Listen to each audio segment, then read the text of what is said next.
এদিকে আবার চীন, রাশিয়া, ভারত সহ 94টি দেশ থেকে শেখ হাসিনাকে বৈধ সরকার বলে ঘোষণা দিল। হঠাৎ ঘুরে যাচ্ছে ক্ষমতার চাকা। ডক্টর ইউনূসকে পদত্যাগ করতে চাপ দিচ্ছে আওয়ামী লীগের নেতাকর্মীরা। হঠাৎ আবারও আওয়ামী লীগের কবলে পড়তে যাচ্ছে বাংলাদেশ, এমনই তথ্য ফাঁস হয়েছে সোশ্যাল মিডিয়াতে।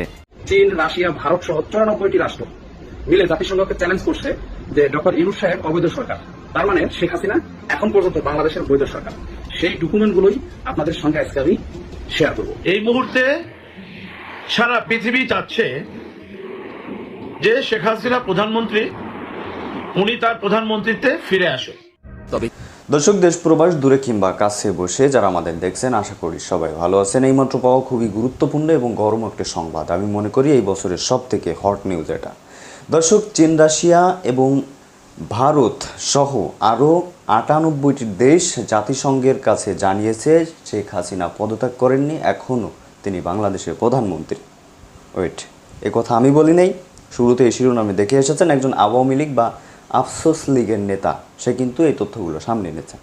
এখন এই তথ্যগুলো আপনাদের দেখতে হবে এবং আপনাদের যাচাই করতে হবে এই তথ্যগুলো সত্য কি মিথ্যা। সে কিন্তু দলিল প্রমাণও দিয়েছে।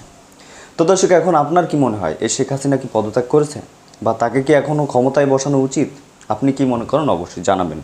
আপনার কাছে মতামতটা চাই যে আপনি যদি মনে করেন শেখ হাসিনাকে বাংলাদেশে দরকার, তাহলে কমেন্টে লিখবেন। আর যদি মনে করেন তাকে দরকার নেই, তাকে ফাঁসি দেওয়া উচিত বা অন্য কোনো দলকে ক্ষমতায় আনা উচিত, তাহলে কমেন্টে বি লিখবেন। তো দর্শক, চলুন আমরা একে একে বিস্তারিত দেখে আসি। 3 থেকে 4 মিনিট পরেই আপনারা সেই দলিল প্রমাণগুলো দেখতে পাবেন। তো দর্শক, না টেনে সম্পূর্ণ দেখবেন এবং লাইক দিয়ে আপনার মতামতটা জানাবেন। তো দর্শক, শেয়ার করে চলুন দেখতে থাকি। সারা পৃথিবী চাচ্ছে যে শেখ হাসিনা প্রধানমন্ত্রী, উনি তার প্রধানমন্ত্রীতে ফিরে আসুন। এটা হচ্ছে সবচেয়ে খুশির খবর। এর পাশাপাশি খুব ইম্পর্ট্যান্ট যে খবরটা, সেটা হচ্ছে জেনারেল ওয়াকার, উনি চাচ্ছেন বাংলাদেশে সদ্য সংগঠিত যে আইনের অবমাননা, সদ্য সংগঠিত যে ঠিক স্বঘোষিত এবং যে বিপ্লবের কথা বলা হয়েছে, গণ অভ্যুত্থান, এটাকে স্বাভাবিক রূপ দিয়ে বাংলাদেশকে আবারও পুনরায় একটা গণতান্ত্রিক দেশ হিসেবে রূপান্তরিত করতে। উনি কিভাবে করবেন? উনি চাচ্ছেন একটা জাতীয় নির্বাচন দিবেন। এই নির্বাচন দিয়ে বাংলাদেশের যত রাজনৈতিক সংগঠনগুলো রয়েছে তাদেরকে নির্বাচন করার সুযোগ করে দিয়ে একটা ফেয়ার প্লেন লেভেল ফিল্ড, সবাই যাতে কম বেশি যার যার অবস্থান থেকে তারা তাদের নির্বাচন করে প্রতিনিধিত্ব করে জিতু খারুক একটা রেজাল্ট, ফলাফল তারা পাবেন। এটা চাচ্ছেন জনাব জেনারেল ওয়াকার সাহেব। এটা অত্যন্ত খুশির খবর, এটা সুখের খবর যে যত তাড়াতাড়ি সম্ভব বাংলাদেশের সেনাবাহিনী তাদের দায়িত্বকে পালন করে এই যে একটা অনিয়ম বিরাজ করছে, এটাকে মোকাবেলা করে যাতে সুন্দর করে দেশে গণতন্ত্র সুপ্রতিষ্ঠিত করা যায়, ফিরিয়ে আনা যায়, এটাই উনি চাচ্ছেন। তো এই যে পয়েন্ট, এই পয়েন্টের এগেনস্টে ভয়ঙ্কর একটা তত্ত্ব রয়েছে। সেই ভয়ঙ্কর তত্ত্বটা হচ্ছে প্রফেসর ইউনূস সাহেব, উনি চাচ্ছেন বাংলাদেশকে একনায়কতন্ত্র বাংলাদেশ করতে। এটা অত্যন্ত গোপন সূত্রে আমাদের কাছে আসছে এবং সেটা উনি চাচ্ছেন। উনি চাচ্ছেন বাংলাদেশ থেকে জেনারেল ওয়াকারকে যে কোনো মুহূর্তে তাকে স্যাক করে দিতে। জেনারেল ওয়াকারকে যে কোনো মুহূর্তে বাংলাদেশ থেকে তিনি চাচ্ছেন তাকে সরিয়ে দিতে। এখন জেনারেল ওয়াকারকে বাংলাদেশ থেকে সরিয়ে দিয়ে উনি কি করবেন, কেন করবেন? একটা দুরভিসন্ধি, যাতে সবাই সঠিকটা জানতে পারে, কারণ সবকিছুর রুলস অফ রেগুলেশন রয়েছে। চলুন বন্ধুরা, দেখা যাক তাহলে যে আসলে আমরা যে নিউজটা প্রকাশ করতেছি সেটা কতটুকু সত্য। এই যে দেখুন, ফেসবুক গ্রুপে আমি ঢুকলাম, যে কোনো গ্রুপে, সব গ্রুপে মনে করেন এই একই নিউজ রয়েছে যে আওয়ামী লীগ সরকার এখনও বৈধ। এই যে দেখেন, ইয়েমেন টিভিতে একটা বলা আছে, আল জাজিরার একটি নিউজ, এখানে বলা আছে যে আন্তর্জাতিক সংবাদ, জাতিসংঘ সম্মেলনে ডক্টর ইউনূসের অংশগ্রহণকে চ্যালেঞ্জ জানিয়েছে চীন, রাশিয়া, ভারত সহ অনেক দেশ। 11/9/2024 ইং খবর আল জাজিরার। প্রথম প্রস্তাব তুলে রাশিয়া জাতিসংঘের কাছে প্রধানমন্ত্রী শেখ হাসিনার পদত্যাগের আনুষ্ঠানিকতা প্রমাণ চেয়েছে জাতিসংঘের কাছে, বুঝছেন?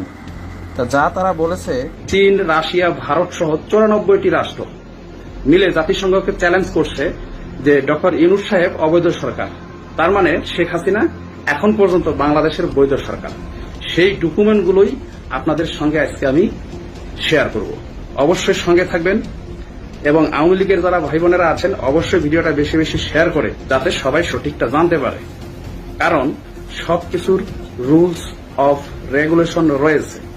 চলুন বন্ধুরা দেখা যাক তাহলে যে আসলে আমরা যে নিউজটা প্রকাশ করতেছি সেটা কতটুকু সত্য। এই যে দেখুন ফেসবুক গ্রুপে আমি ঢুকলাম, যে কোনো গ্রুপে, সব গ্রুপে মনে করেন এই একই নিউজ রয়েছে যে আওয়ামী লীগ সরকার এখনও বৈধ। এই যে দেখেন ইয়েমেন টিভিতে একটা বলা আছে, আল জাজিরার একটি নিউজ, এখানে বলা আছে যে আন্তর্জাতিক সংবাদ, জাতিসংঘ সম্মেলনে ডক্টর ইউনূসের অংশগ্রহণকে চ্যালেঞ্জ জানিয়েছে চীন, রাশিয়া, ভারত সহ অনেক দেশ। 11/9/2024 ইং খবর আল জাজিরার। প্রথম প্রস্তাব তুলে রাশিয়া জাতিসংঘের কাছে প্রধানমন্ত্রী শেখ হাসিনার পদত্যাগের আনুষ্ঠানিকতা প্রমাণ চেয়েছে জাতিসংঘের কাছে, বুঝছেন? তা যা তারা বলেছে যে জমা দেওয়া হয়নি। রাশিয়া পুতিন যে কথাটা বলছে, চ্যালেঞ্জ করেছে যে বাংলাদেশের প্রধানমন্ত্রী, সাবেক প্রধানমন্ত্রী শেখ হাসিনা যে পদত্যাগ করেছে সেটার আনুষ্ঠানিকভাবে ডকুমেন্ট চেয়ে ওনাদের কাছে চ্যালেঞ্জ করেছেন। তার মানে যে একটি এত বড় একটা দেশের ঘটনা, সেটা তো অবশ্যই কোনো নিয়ম মেপে কাজটা হবে। সেটা হচ্ছে জাতিসংঘ সাধারণ পরিষদ থেকে জানিয়ে দেওয়া হয়েছে এই নথিপত্র ছাড়া কোনোভাবেই মানে বর্তমান সরকারের উপদেষ্টা ইউনূস সাহেবকে বৈধতা পেতে পারে না। তার মানে জাতিসংঘ কিন্তু অলরেডি জানিয়ে দিয়েছে যে শেখ হাসিনার যে নথিপত্রগুলো রয়েছে সেটা যতক্ষণ পর্যন্ত না পাওয়া যাবে, তার মানে যেটা নেই সেটা পাবে কোথা থেকে, তাই না? শেখ হাসিনা তো সুষ্ঠুভাবে পদত্যাগ করেননি, কিংবা আদৌ হয়েছেন কিনা সেটা তো জাতি জানে না। তো যাই হোক, সেটা যেহেতু নাই, তার মানে বোঝা যাচ্ছে যে শেখ হাসিনা পদত্যাগ করেনি। তার মানে ডক্টর ইউনূস সাহেব কিন্তু অবৈধ সরকার, আর শেখ হাসিনাই কিন্তু এখন পর্যন্ত বাংলাদেশের রানিং সরকার। তো আজকে রাশিয়া, চীন, ভারত সহ অনেক দেশ যে ইউনূসকে জাতিসংঘে কথা বলার কোনো অধিকার নেই। তার মানে সবচেয়ে বড় কথা হলো জাতিসংঘে যে কথাটা আজকে উপস্থাপন করার কথা ছিল ডক্টর ইউনূস সাহেবের, সেটা ওনারা পারমিশন দিচ্ছে না। তার মানে এখানে জাতিসংঘ সহ সারা বিশ্বের কাছে এখন পর্যন্ত বাংলাদেশের রানিং প্রধানমন্ত্রী হচ্ছেন শেখ হাসিনা। তো এই পদক্ষেপের কারণে উপদেষ্টা ইউনূস সাহেব আর বাংলাদেশের উপদেষ্টা হিসেবে দায়িত্ব থাকতে পারে না ফেরা সম্ভব নয় বলে মনে করে বিভিন্ন মহলের নেতা এবং রাশিয়ার, চীন সহ সকল দেশ। হ্যাঁ, তো এটাতে আপনারা আসলে কি শেখ হাসিনাকে ভারত থেকে বাংলাদেশ সরকার ফিরিয়ে আনতে পারবে এই সম্ভাবনা বাড়ছে। ভারত শেখ হাসিনাকে বাংলাদেশের হাতে তুলে দিবে এই সম্ভাবনা বাড়ছে এবং অলরেডি কিছু প্রক্রিয়া শুরু হয়েছে। দর্শক, একটা গুরুত্বপূর্ণ রিপোর্ট আমরা বিশ্লেষণ করবো, এটা আমাদের জন্য আশাবাদী। তো বাংলাদেশ সরকার সিরিয়াস হলে দক্ষভাবে কূটনৈতিক প্রক্রিয়া চালাতে পারলে হাসিনাকে ফিরিয়ে এনে বাংলার মাটিতে বিচার করা সম্ভব হতে পারে এবং এই সম্ভাবনা বাড়ছে।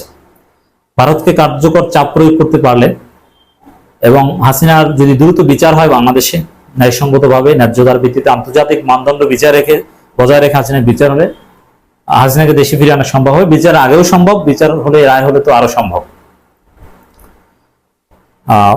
আসিফ নজরুল বলেছেন যে ভারতের কাছে শেখ হাসিনাকে ফেরত চাওয়া হবে, এর মানে সরকার সিদ্ধান্ত নিয়েছে।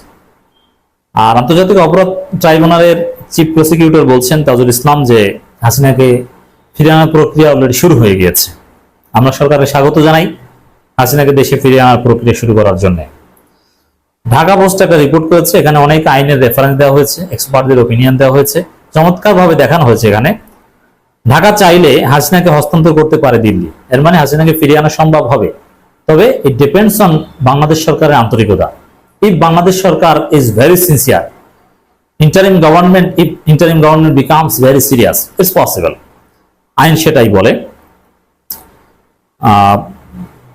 ভারত হাসিনাকে রক্ষা করতে চাইলে এটা খুবই খারাপ কাজ করতে হবে ভারতকে। নিজেদেরকে একেবারে গণহত্যাকারীর একজন সহযোগী হিসাবে আন্তর্জাতিক সমাজে পরিচয় দিতে হবে ভারতকে, এবং বাংলাদেশের সাথে দ্বিপাক্ষিক চুক্তি নোটিশ দিয়ে বাতিল ঘোষণা করতে হবে। হাসিনাকে রক্ষা করতে চাইলে, যদি বাংলাদেশ সিরিয়াসলি চায়, ভারতকে খুবই বিব্রতকর পরিস্থিতির মধ্যে পড়তে হবে। এর মানে হাসিনাকে ফিরিয়ে আনা সম্ভব। ভারত হাসিনার জন্য এত বিব্রতকর পরিস্থিতিকে পড়তে চাইবে, এত ঝুঁকি কি নিবে? হাসিনার মাধ্যমে তার কোনো সার্ভিস পাবে না। হাসিনা তো এমনিতে ন্যাচারাল ডেথের সময় হয়ে গিয়ে। দর্শক, এখন আমি দেখাবো আপনাদেরকে ভারতের যে আইন এবং ভারত বাংলাদেশের সাথে যে এক্সট্রাডিশন ট্রিটি, তার বিভিন্ন ধারা বিশ্লেষণ করে যে ভারত বাংলাদেশের কাছে হাসিনাকে ফেরত দিতে বাধ্য হবে। ভারতের হাতে আইনে সেই সুযোগ নেই। বাংলাদেশ সিরিয়াসলি চাইলে ভারত দিতেই হবে। এমনকি ভারতের কোনো নাগরিক যিনি মানবাধিকার কর্মী, হাসিনার বিচার হওয়া উচিত এই মর্মে যদি ভারতের আদালতে রিট করেন যে হাসিনাকে ভারত রাখতে পারবে না, ভারতের আইন অনুযায়ী হাসিনাকে ফেরত দিতে হবে, যেহেতু মানবতা বিরোধী অপরাধের অভিযোগ রয়েছে। মোদী সরকার হাসিনাকে ফেরত দিতে না চাইলেও ভারতের আদালত যেহেতু স্বাধীন এবং ভারতের সুপ্রিম কোর্ট যেহেতু ন্যায়সঙ্গত রায় দেয়, এটা আমরা বিশ্বাস করি, সুপ্রিম কোর্ট ভারত সরকারকে কেন্দ্রীয় সরকারের আদেশ দিতে পারে। কারণ ভারতেও সুপ্রিম কোর্টে সুপ্রিমেসি রয়েছে, জুডিশিয়াল সুপ্রিমেসি রয়েছে, বাধ্য হবে। সুযোগ কিন্তু রয়েছে, কারণ ভারত সরকার তো ভারতের আইন মানতে বাধ্য। ভারতের আইন অনুযায়ী শেখ হাসিনাকে ফেরত দিতে ভারত বাধ্য হবে। This is very significant. দর্শক, বাংলাদেশের সাথে ভারতের যে এক্সট্রাডিশন ট্রিটি, তা ছাড়াও 1962 সালের প্রত্যর্পণ আইন রয়েছে, এক্সট্রাডিশন আইন রয়েছে ভারতে। এটা কিন্তু ভারতের আইন, এটা বাংলাদেশের সাথে চুক্তি না। চুক্তি তো আছেই, সেটা নিয়ে আলাদাভাবে আসি। 1962 সালে ভারতের যে প্রত্যর্পণ আইনের, সেই আইনের 12(2) ধারা এবং ভারত কিছু আর্টিকেল খুবই প্রাসঙ্গিক। তার আগে বাংলাদেশের সাথে যে 2013 সালের এক্সট্রাডিশন ট্রিটি, সেই চুক্তির 1 নম্বর অনুচ্ছেদে বলা হয়েছে বাংলাদেশ ও ভারতের তাদের ভূখণ্ডে কেবল সেই ব্যক্তির প্রত্যর্পণ করতে বাধ্য যারা প্রত্যর্পণযোগ্য অপরাধ ভারত ও বাংলাদেশি আইনের আওতায় কমপক্ষে 1 বছরের কারাদণ্ড মতো শাস্তির অপরাধ করার দায় দোষী সাব্যস্ত হয়েছে। তবে এই অনুচ্ছেদে সেই ব্যক্তির ক্ষেত্রে প্রযোজ্য হবে যাদের বিরুদ্ধে অপরাধের দায়ে অভিযোগ গঠন করা হয়েছে। এর মানে হাসিনার বিরুদ্ধে রায় হতে হবে, অত অপেক্ষা করার দরকার নেই। অভিযোগ গঠন করা হলেই ভারতের আইন অনুযায়ী হাসিনাকে ফেরত দিতে ভারত বাধ্য থাকবে। দোষী সাব্যস্ত হলে তো দিতেই হবে, দোষী সাব্যস্ত হওয়ার আগেও ফেরত দিতে হবে। বাংলাদেশ ভারত প্রত্যর্পণ চুক্তির অনুচ্ছেদ 10(3) ধারায় প্রত্যর্পণে চাওয়ার জন্য অনুরোধকারী রাষ্ট্রের পক্ষে উপযুক্ত কর্তৃপক্ষের জারি করা গ্রেপ্তারি পরোয়ানাই যথেষ্ট। এর মানে হাসিনার বিরুদ্ধে গ্রেপ্তারি পরোয়ানা জারি করলেই ভারতের বা আইন অনুযায়ী ভারত ফেরত দিতে বাধ্য থাকবে। তবে হ্যাঁ, আমরা সেই ধারাগুলোর দিকে আসি যে কোন কোন ক্ষেত্রে ভারত চাইলে অস্বীকার করতে পারে ফেরত দিতে। তো স্বাভাবিকভাবে হাসিনার বিরুদ্ধে মামলা রায় হওয়ার দরকার নেই, গ্রেপ্তারি পরোয়ানাই যথেষ্ট ফেরত চাইতে। এবং তাজুল ইসলাম যেটা বলেছেন যে আইনি প্রক্রিয়া শুরু হয়েছে হাসিনাকে ফেরত চাওয়ার। দেখেন, এক সময় এই যে হাসিনা নিজের করা আইন নিজে ধরা খাচ্ছে। যেমন হাসিনার ট্রাইব্যুনালে হাসিনার এখন বিচার হবে, সেই ট্রাইব্যুনালে হাসিনার মৃত্যুদণ্ড হতে পারে। আবার হাসিনা ভারতের সাথে যেসব চুক্তি সহজ করেছেন, সেই সহজ করার চুক্তিতে নিজেই ধরা পড়তে পারেন। যেমন এক সময় এরকম বিধান ছিল যে ভারতের কাছে কোনো অপরাধীকে যদি বাংলাদেশ ফেরত চায়, তাহলে সে অপরাধের তথ্য প্রমাণ ভারতের কাছে শেয়ার করতে হবে। কিন্তু 2016 সালে এক্সট্রাডিশন ট্রিটির যে অ্যামেন্ডমেন্ট হয়েছে, তাতে অপরাধের প্রমাণ শেয়ার করার কোনো বাধ্যবাধকতা নেই। এর মানে হাসিনা যে অপরাধ করেছে সেই প্রমাণ ভারতের কাছে বাংলাদেশ সরকার শেয়ার করতে বাধ্য নয়। এর মানে প্রমাণ শেয়ার করা ছাড়াই ফেরত আসতে পারে। এবং এই ব্যবস্থাটা কিন্তু হাসিনাই করেছে ভারতের সাথে মিলে। 6 নম্বর অনুচ্ছেদে অপরাধী ব্যক্তি যদি রাজনৈতিক নেতা হন, তাহলে তার প্রত্যাখ্যান করা যেতে পারে। এই সুযোগটা নেওয়ার কথা অনেকে বলছেন, আওয়ামী লীগের লোকজন এতে একটু ফুরফুরা মেজাজে আছেন। কিন্তু না, দেখেন 1962 সালের প্রত্যর্পণ আইনের 31(1) ধারায় রাজনৈতিক ছাড়ের বিধান রয়েছে। তাহলে শেখ হাসিনা প্রত্যর্পণে অস্বীকৃতি জানানোর জন্য ভারত এটা ব্যবহার করতে পারবে না। তাতেও কারণ কি, চুক্তির 6(2) ধারায় বিশেষভাবে হত্যা ও অন্যান্য অপরাধের মতো অপরাধের বাদ দেওয়া হলো আন্তর্জাতিক আইনে গণহত্যা এবং মানবতার বিরুদ্ধে অপরাধের রাজনৈতিক অপরাধ হিসেবে স্বীকৃতি দিয়েছে। এর মানে 6(2) ধারা অনুযায়ী হাসিনার বিরুদ্ধে যে অপরাধ, সেটা তো মানবতা বিরোধী অপরাধ। হাসিনার বিচার হচ্ছে কিন্তু খেয়াল করেন আন্তর্জাতিক অপরাধ ট্রাইব্যুনালে, কোন ডোমেস্টিক হত্যাকাণ্ডে না, আন্তর্জাতিক অপরাধ ট্রাইব্যুনাল। হাসিনার বিরুদ্ধে অভিযোগটা কি? মানবতা বিরোধী অপরাধ। অতএব মানবতা বিরোধী অপরাধ যেটা আন্তর্জাতিকভাবে স্বীকৃত, সেই অপরাধে হাসিনার বিচার হচ্ছে। অতএব এই কারণে হাসিনাকে চাইলেও ভারত রাজনৈতিক নেতা বিবেচনায় ফেরত না দিয়ে পারবে না ভারতের আইন অনুযায়ী। এটা ভারত যদি চলচাতুরি করে ভারতের সুপ্রিম কোর্টে কেউ রিট করলে ভারত সরকার বাধ্য হবে। দ্বিতীয়ত, সেই ব্যক্তির প্রত্যর্পণ অপরাধের দায়ে আদালত বিচার করা হয়, তাহলে অনুরোধকৃত রাষ্ট্রকে প্রত্যর্পণ অনুরোধ প্রত্যাখ্যান করার অনুমতি দিয়েছে অনুচ্ছেদ 7। এই বিধানটি হাসিনার ক্ষেত্রে প্রযোজ্য হবে না, কারণ তিনি ভারতের আদালতে বিচারের মুখোমুখি হবেন এমন কোনো অপরাধের অভিযোগ নেই। তো দর্শক দেখলেন, খুব গুরুত্বপূর্ণ প্রতিবেদন।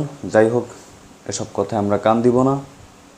এখন যে বক্তব্যটি আপনারা শুনলেন, এটা কিন্তু খুবই চমৎকার বক্তব্য ছিল, যে শেখ হাসিনার স্থানটা দুনিয়াটা ঘুষিয়ে আসতেছে, ভারতেরও ভিসা শেষ। যেই যা বলুক, আফসোস লীগ, আওয়ামী লীগ যেই যা বলুক, ভারত যা বলুক, এগুলো ভাই কানে নেওয়ার দরকার নেই।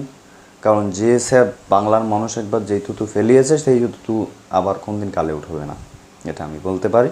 এখন আপনি কি বলবেন, আপনি কি করতে পারেন, আপনার বিষয়। তো আপনি যা করবেন আপনি কমেন্টে লেখেন।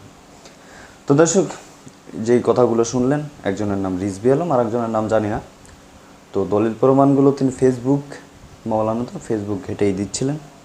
এ বিষয়ে চিন্তার কোনো কারণ নেই। শেখ হাসিনা বাংলাদেশে সুষ্ঠুভাবে আর প্রবেশ করতে পারবে না, যেটা আমরা বিভিন্ন সোর্স থেকে জানতে পেরেছি। আসিফ নজরুল স্যারও তিনি কিন্তু ঘোষণা দিয়ে দিয়েছেন শেখ হাসিনাকে ছাড়া হবে না। তো দর্শক, এ বিষয়ে আপনার মতামত কী হবে, এবং এতক্ষণ যারা আমাদের সাথে ছিলেন সবাইকে ধন্যবাদ, আপনাকেও ধন্যবাদ আমাদের সাথে থাকার জন্য। তো এই বিষয়ে আপনার মতামতটা চাই, এবং লাইক দিচ্ছেন কি না জানি না, তো লাইকটা দিবেন আশা করি, এবং শেয়ার করে আমাদের চ্যানেলটি সাবস্ক্রাইব করে রাখবেন। ধন্যবাদ।